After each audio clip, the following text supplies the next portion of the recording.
Um, our next speaker is also from Wilf.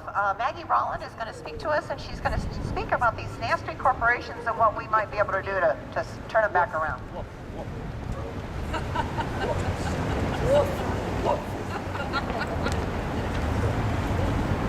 True wolf. Okay.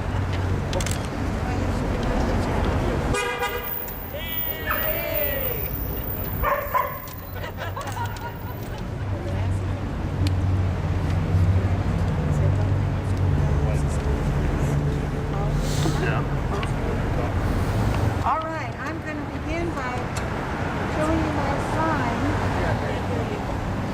I'm beginning with showing you my sign. It says you can have, read it with me please. You can have democracy.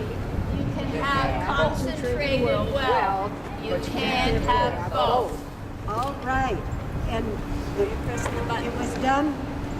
Oh, pressing the button. Okay, those words were said by Chief Justice Louis Brandeis. He was called the Robin Hood of the Supreme Court, the Robin Hood of laws, because he used the law to make sure that the rich didn't take away from the poor, as is happening now. He was on the Supreme Court from 1916 to 1939, all during the Great Depression of the 1930s when Franklin Delano Roosevelt was president. He helped FDR get many of the laws passed that helped the middle class and poor, like minimum wage, child labor laws, Social Security, and laws that made jobs like the WPA and CCC. And not many of you here can remember that. It's history to you, but I was there. During this time under FDR, the tax rate for the wealthiest was 90%. Inequity was lowest when the tax rate was the highest. That tax rate came down drastically, starting with the Ronald Reagan tax cut for the wealthy. It's down to 35% for the rich now, but rarely do the wealthy pay that 35% because of all the tax loopholes they'd made sure got written into our tax laws. Now the top 400 Americans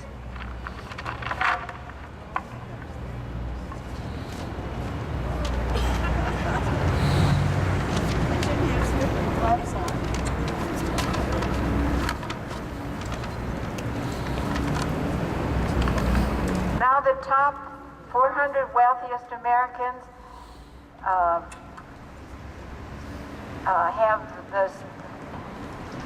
have wealth greater than that of the other 150 million Americans. Inequality between the rich and the poor is awful.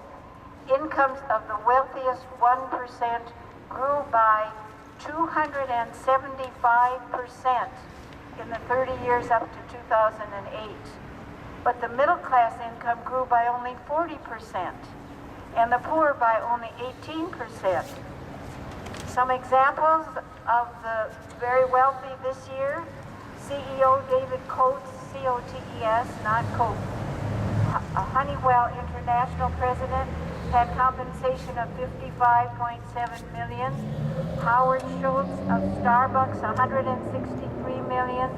Larry Ellison of Oracle, $229 million. Totals, of course, include salary bonuses and stock options. It could go on from there. I chose some that maybe some haven't heard of. You probably read about the Bank of America CEOs and some of the others. So during these hard times for us, there is a great concentration of wealth. During these hard times now, there's a great concentration of wealth that Brandeis wrote about. How about our democracy then? What's happened to it? The mega corporations, using their personhood and the freedom of speech First Amendment, are giving untold millions to the campaigns of our lawmakers, our senators and representatives. What kind of laws are we getting? Laws for the wealthy, not for the middle class or the poor.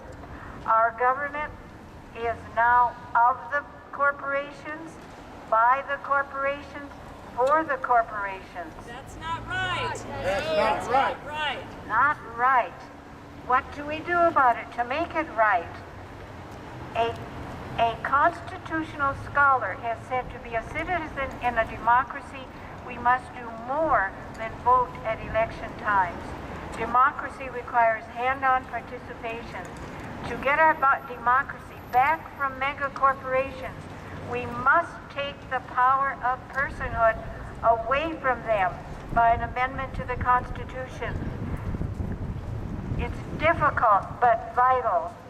Join groups working on it. My 3 minutes are up, so if you want to know any more about that, please come to see me. And I think I'm preaching to the choir anyway.